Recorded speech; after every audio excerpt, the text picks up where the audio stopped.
Hello everybody, you have tuned in to Eric Jose on Making a Murderer on YouTube.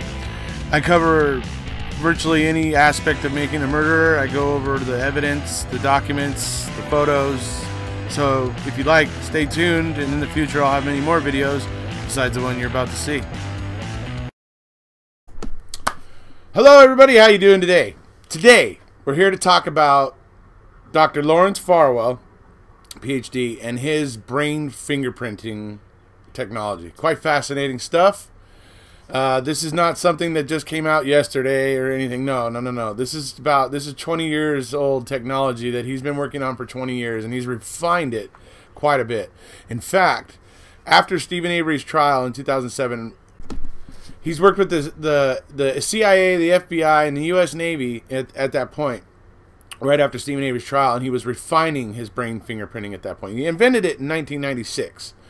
But shortly after 2007, he was working with those three agencies and some others also, and they were refining the method.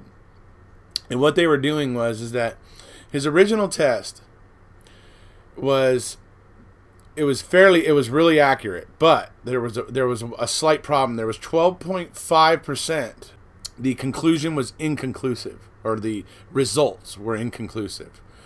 And so what happened is like I said, after 2007, he started working with these agencies, and they were able to refine the method, and they then were able to knock that 12.5% of people that took the test and came back with inconclusive results. Well, they got that number, that 12.5% number, down quite a bit.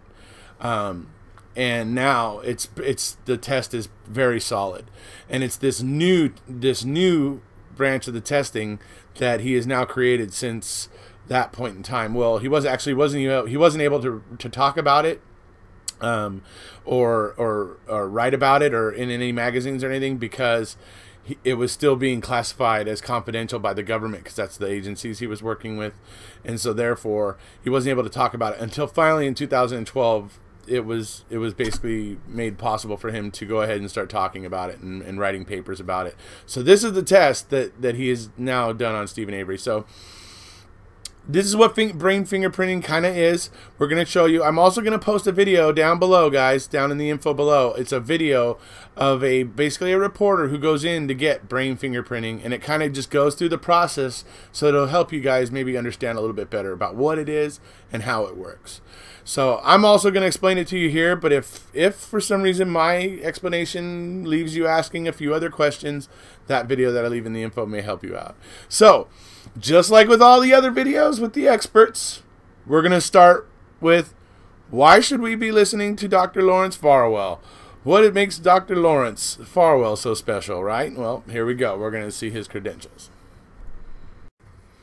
I am a Harvard-educated forensic neuroscientist and founder of Brain Fingerprinting, LLC. I have published extensively on brain fingerprinting and other scientific topics in the scientific literature and in forensic science, neuroscience, and psychophysiology. I have testified in court as an expert witness on brain fingerprinting. I have conducted research on brain fingerprinting at the FBI, the CIA, and the U.S. Navy. Time magazine named me one of Time's 100. The next wave, the top innovators of this century, who may be the Picassos or Einsteins of the 21st century. A copy of my CV is attached as Exhibit A for this affidavit. I invented brain fingerprinting. Brain fingerprinting is a scientific technology for determining with high accuracy whether or not specific information is stored in a person's brain. Brain fingerprinting has been tested and proven at the FBI, the CIA, and the U.S. Navy, and elsewhere. Brain fingerprinting science has been peer-reviewed and published in leading scientific journals. The technique has a known and a very low error rate. It is applied according to specific scientific standards that have been published in the peer-reviewed scientific literature. The science underlying brain fingerprinting is well accepted in the scientific community. Brain fingerprinting has been applied in criminal cases and has been ruled admissible in court. See Harrington versus State. Okay, so there you see his qualifications, that he essentially invented this technology. It's very well respected in the scientific community.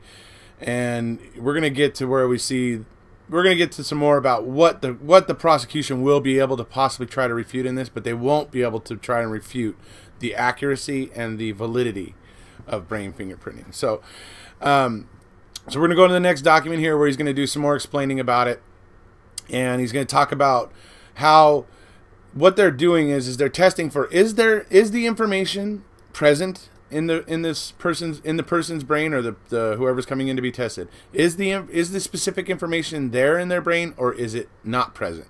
So that's what this test determines: information present or information not present. So I don't know if brain fingerprinting was exactly the right maybe words for it, but whatever it is, it's basically it's not as detailed as a fingerprint. Obviously, it's just information's there, information's not there. So that's basically where we're at. So we'll go into the next document here. He's going to explain a lot of how what the test looks for, what response the test looks for, and why these responses are important and stuff. So we'll move into that right now. Farwell brain fingerprinting is a real-time psychophysiological assessment of a subject's response to stimuli in the form of words or pictures presented on a computer monitor.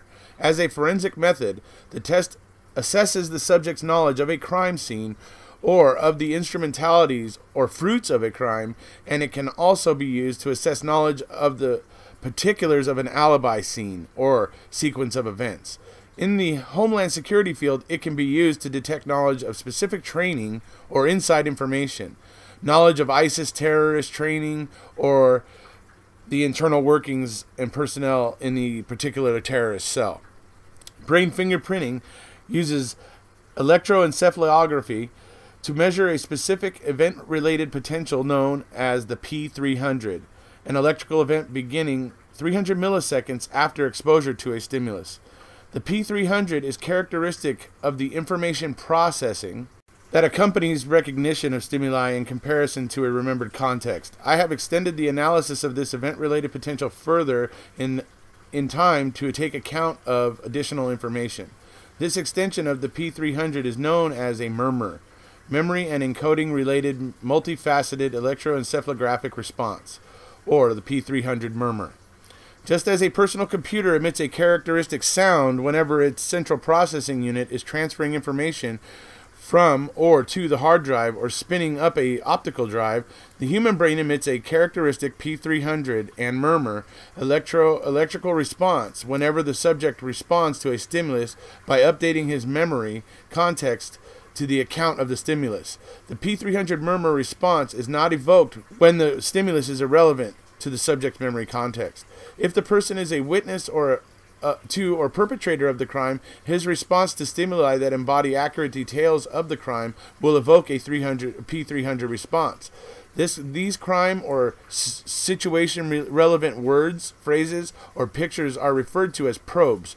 Probes are selected such that they contain information that is known only to the perpetrator and investigators and has not been disclosed to the public. Other items known to the person, regardless of whether he was present at the crime, targets, also evoke the response and permit the scientist to establish a baseline from which to compare the person's response to the probes. Other stimuli that have no relevance either to the crime or to anything in the subject's memory, irrelevance, establish a baseline for the flat response, a no P300 evoked, i.e. the response or lack of response to unknown irrelevant information. The signals obtained from the subject's response to multiple presentations of probes, targets, and irrelevant stimuli are averaged using analytical tools that are standard in the field of EEG psychophysiology. In this way, an overall result is obtained demonstrating whether the probes have evoked a P300 recognition response or a flat non-recognition response. A similar test can be administered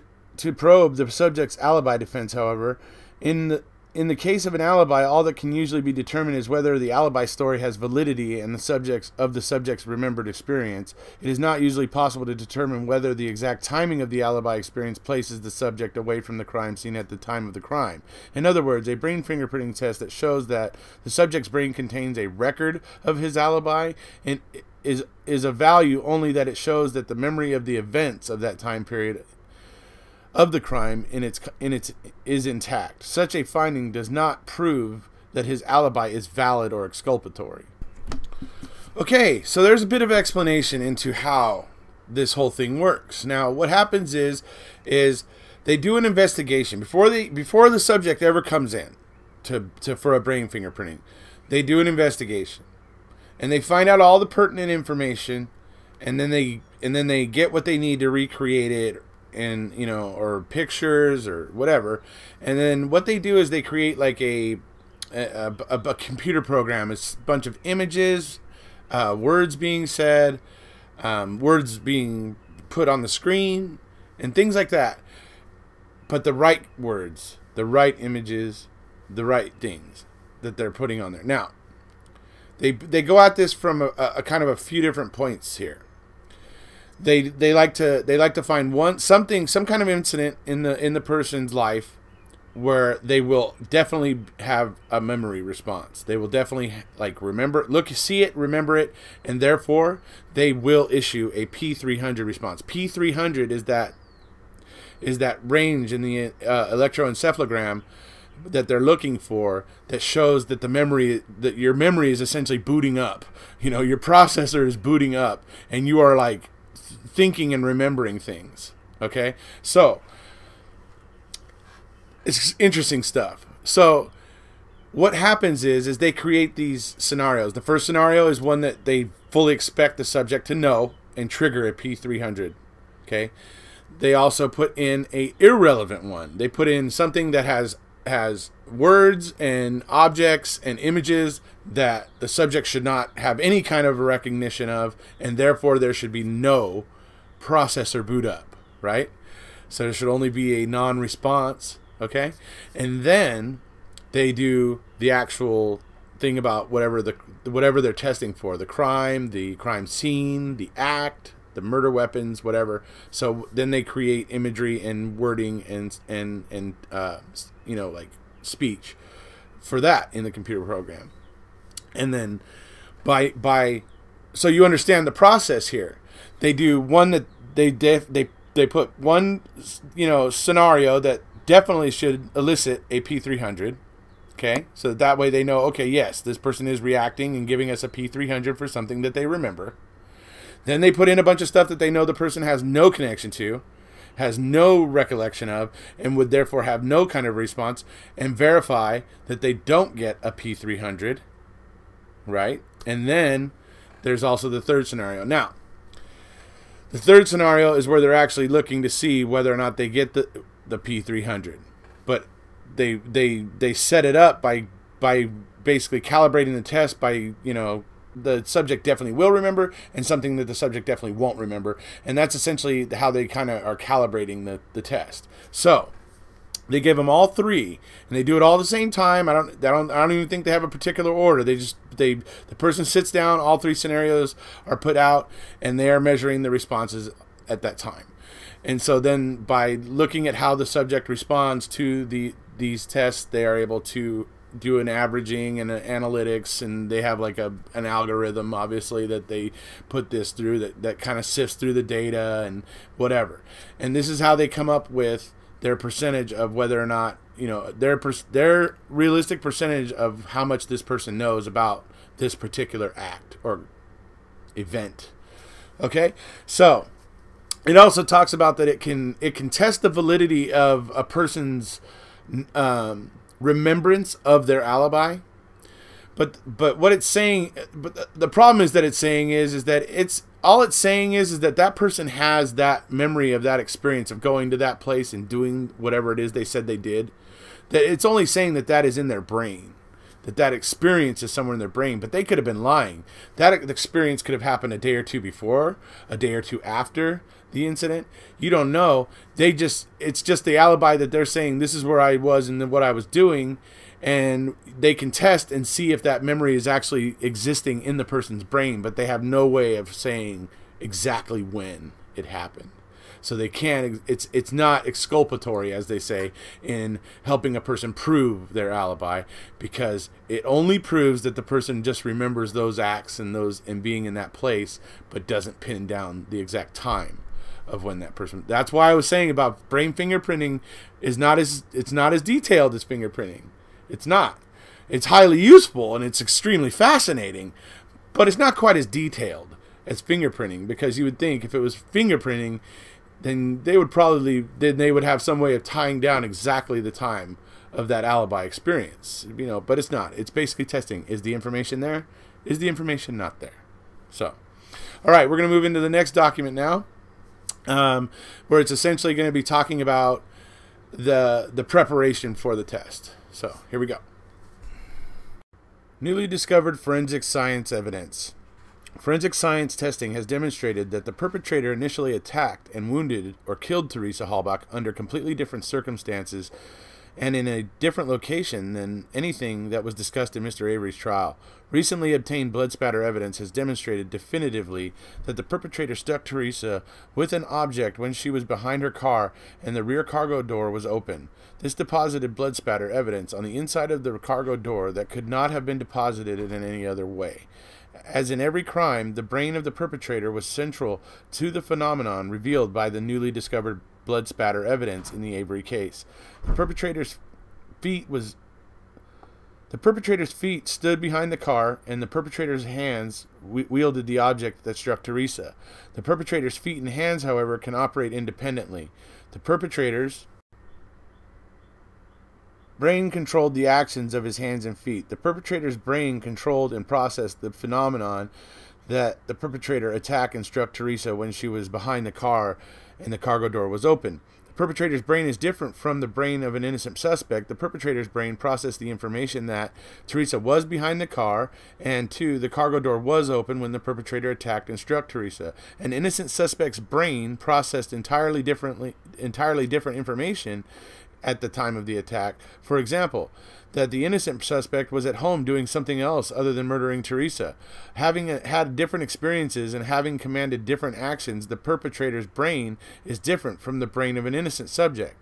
The purpose of a brain fingerprinting test is to detect this difference between the brain of a perpetrator and the brain of an innocent subject.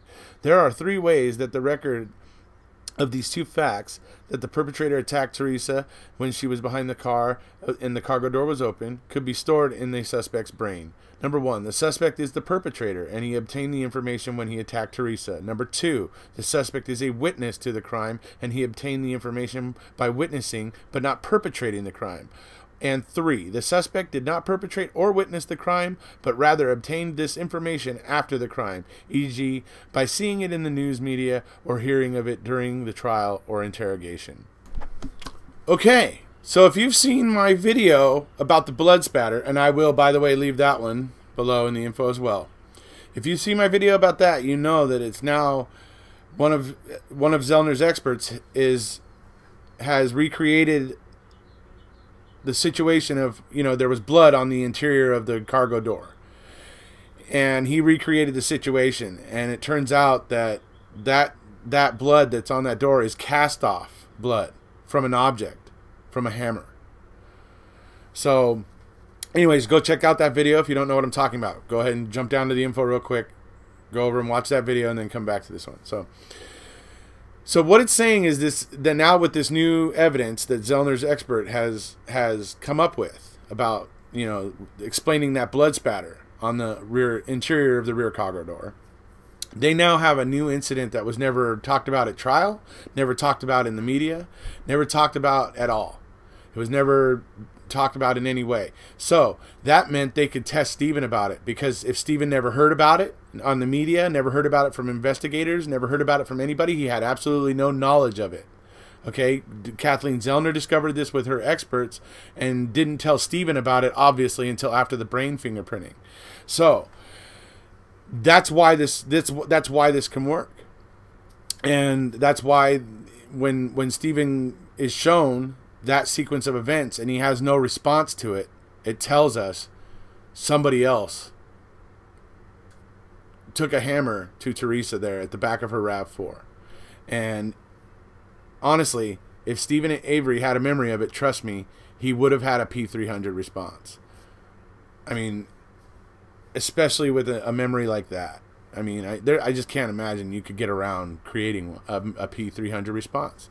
I can't imagine that when you see something like that you had done, that your brain isn't going to in some way react to it. So, and we're gonna move on to later where he gives a percentage of how sure he is that Stephen has no knowledge of the event. So we're gonna go ahead and move into the last document now. It's basically the conclusion, and we'll come back one more time.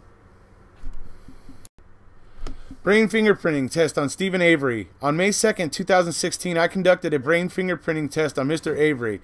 This test was structured to determine definitively and scientifically whether or not two specific salient features of the murder of Teresa Halbach were stored in Mr. Avery's brain. Where the victim was in relation to her vehicle when the perpetrator attacked and wounded her. Behind car. The configuration of the victim's vehicle when the perpetrator attacked the victim. The cargo door open. As described above, in brain fingerprinting test involves presenting three types of stimuli consisting of words or phrases on a computer screen and recording the subject's brain responses to these stimuli. Probe stimuli contain information that one is known only to the perpetrator and investigators and not to the general public, and hence would not be known by a subject who did not perpetrate or who did not participate in the crime. The subject being tested has never been told or has no way of knowing other than participation in the crime.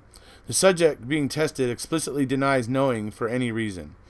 The probe stimuli for my brain fingerprinting test on Mr. Avery were behind the car and cargo door open. I explained to Mr. Avery the significance of these stimuli in relation to the crime, but I did not reveal which were the probe stimuli and which stimuli were irrelevant. Following standard brain fingerprinting subject instructions, I told Mr. Avery that he would see a phrase correctly specifying where the victim was in relation to her vehicle when the perpetrator attacked and wounded her, but he did not inform Mr. Avery that the correct information, probe stimulus, was behind car. I told Mr. Avery that he would see a phrase correctly specifying the configuration of the victim's vehicle when the perpetrator attacked the victim, but I did not inform Mr. Avery the correct information, probe stimulus, was cargo door open.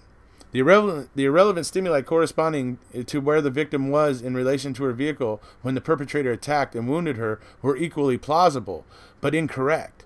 Location, driver's seat, and passenger side. The irrelevant stimuli corresponding to the configuration of the victim's vehicle when the perpetrator attacked. Both equally plausible, but incorrect in configuration. Front locked up and rear window down. Target stimuli contain crime-relevant information that is known to the suspect. I made sure that Mr. Avery knew the target stimuli and their significance in relation to the crime by informing him of the target phrases and explicitly describing their significance. The target stimuli and their descriptions were as follows. The type of vehicle the victim drove, a Toyota RAV4, and what killed the victim, a .22 bullet. The corresponding irrelevant stimuli for the type of vehicle and the victim drove were a Saab 9.5 and a Volvo S40. The corresponding irrelevant stimuli for what killed the victim were a deep stream and a golf club. For Mr. Avery, or anyone else with a basic knowledge of the crime, clearly the target stimuli were correct. Crime-relevant information and the corresponding irrelevant stimuli were irrelevant and had nothing to do with the crime. Prior to the brain fingerprinting test, I gave the following instructions to Mr. Avery. The perpetrator attacked the victim, wounded her, and ultimately killed her. At the trial, one specific attack with one specific weapon was extensively discussed. So, everyone knows about that attack, including you. Just because you know about it does not mean you did it. Only that you heard about it at trial. There was another attack with another method that was not mentioned at trial. The perpetrator knows about that other attack, where it took place, and what happened, but an innocent suspect does not know these things. In this test, you will see items related to more than one attack on a victim in more than one situation and setting. You definitely will know about the one attack that was mentioned in the trial because you heard about it in the trial. This is not a problem. All it means is that you heard about it, the attack in trial, and not, repeat, not that you committed the crime. If you are innocent, you do not know anything about the other attack that took place because you were not there. If you are guilty, you know the details about the other attack because you did it. The brain fingerprinting test will determine whether or not you know specific details about this other attack that was never mentioned at trial and that no one ever told you about. When a subject sees, recognizes, and processes information that is significant in the current context, the brain emits a P300 brainwave response. Clearly, in the current context of the test on information regarding the murder of Teresa Halbach, the target stimuli compromised significant information. Moreover, the target stimuli were significant in context to Mr. Avery because I instructed him to press a specific button in response to targets and another button for all the stimuli. In a brain fingerprinting test, the subject's brain response to targets provide a template for the subject's response to known relevant information. The responses to targets are expected to contain a large P300 brain response. Brain fingerprinting does not make scientific determinations based on visual inspection of a brainwave data. My brain fingerprinting system computes a mathematical determination of information present or information absent based on mathematical analysis of all the brainwave data. If the brain response of the probes matches the brain response of the targets containing a P300, this demonstrates that the tested information is stored in the subject's brain. The determination is information present. If the brain response to the probes matches the brain response to the irrelevance lacking a P300, this demonstrates that the tested information is not stored in the subject's brain. The determination is information absent. The brain fingerprinting system mathematically computes a determination of information present when the subject knows the information embodied in the probes and information absent when the subject does not know the information embodied in the probes. In addition to the brain fingerprinting system computes a statistical confidence for the determination. This computation takes into account the size of the effect measured in the brainwave along with the variability in responses in all of the brainwave data collected. The determination mathematically computed by the brain fingerprinting system in the case of Mr. Avery is as follows. Determination, information absent, statistical confidence, 99.9%. These results mean that scientific testing has determined with a 99.9% statistical confidence that Mr. Avery does not know certain specific details about the attack on Teresa Halbach. This salient, crime-relevant information, which was experienced by the perpetrator when he committed the crime, is not stored in Mr. Avery's brain. Specifically, this information compromises the details that were revealed by a newly discovered blood spatter evidence and embodied in the probe stimuli. This provides scientific evidence that Mr. Avery does not know specific, critical, salient, crime-relevant information regarding what actually took place at the time that the perpetrator attacked Teresa Halbach. For detailed analysis of brain fingerprinting generally and my brain fingerprinting test of Mr. Avery, see my brain fingerprinting report on Mr. Avery attached as Exhibit B to this affidavit. Signed, Lawrence Farwell, PhD. All right, folks, so there we see, that's him talking. That's Dr. Farwell talking about administering Stephen's test and what was all involved. So it appears that what they did was they showed him basically an event that looked very similar to what the prosecution said in their case and whatever, and they went ahead and measured his responses to it because it was all, of course, stuff that he was seeing at trial and stuff like that. So, you know, it would have definitely elicited a P300 murmur response so that they could get a definite registering of that. So then they created their three scenarios. They had one with a Volvo S40, one with a Saab S4, I think it was, and then obviously the real scenario with a RAV4. And so they went ahead and did those three scenarios with him. He obviously didn't have any reaction to any of them.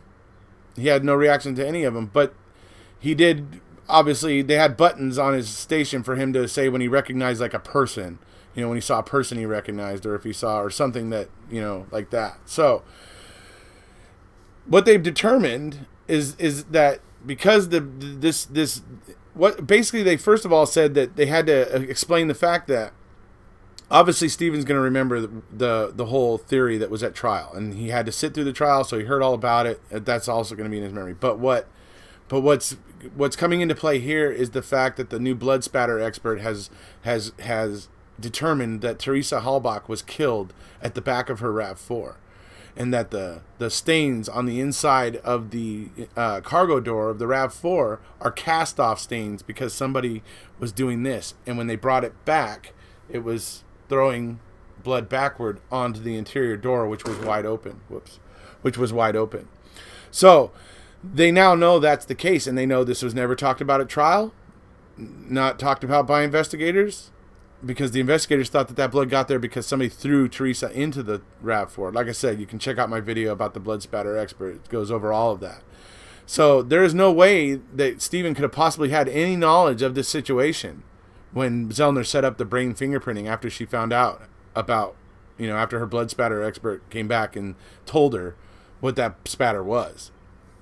And so now we have a situation that Stephen would have no knowledge of because it was never talked about, wouldn't have been in the media, it wouldn't have been anywhere. The number of people that knew about it were very finite.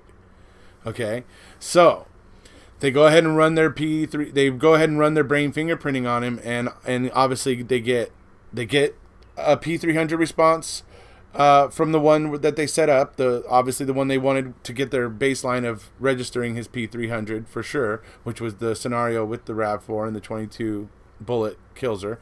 And then the other ones, he has no response. He doesn't remember nothing about those. It registers a P300 for him in terms of the imagery and the facts pertaining to the incidents in each scenario.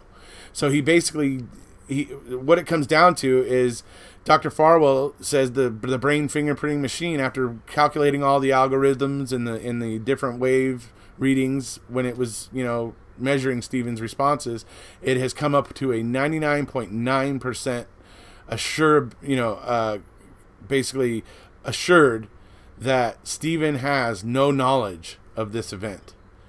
And it's pretty clear that this is how Teresa died at this point. This is how she was killed. And this technology is respected. This technology is established. So it's going to be interesting because the prosecution is not going to be able to refute whether or not brain fingerprinting is authentic or believable. They're only going to be able to try to attack what they used as probes and what they used as irrelevance, and they're only going to be able to argue that maybe they made some poor decisions in what they chose to use as stimuli. So it's going to be interesting, folks, but I think this brain fingerprinting stuff is pretty fascinating. It's pretty interesting, and I think it tells me that Stephen has no knowledge of what happened at the back of that RAV4. I feel pretty certain about that because, like I said, you heard him say it in his opening, when he was giving his credentials, that he was voted times 100 as one of the biggest innovators right now in this century. This stuff is for real. And hey, trust me, I guarantee the FBI, CIA, and the Navy and other agencies that ended up working with him on this, they wouldn't have messed with it if it was BS either. So, anyways, very, very fascinating stuff. Like I said, I will leave my blood spatter video in the information below. I will leave another video, another YouTube video that is basically of a reporter going to get a brain fingerprinting done, and she basically goes through the process, and you get a fairly complete explanation of how it works, what they're doing, what they're looking for, how it kind of, a better, you get to see it all, the equipment and stuff like that. So anyways, if you want to, go ahead and check it out. It gives you a better idea of what brain fingerprinting is. And hey, that's about it for this video. If you haven't already, please hit subscribe, and we'll see you.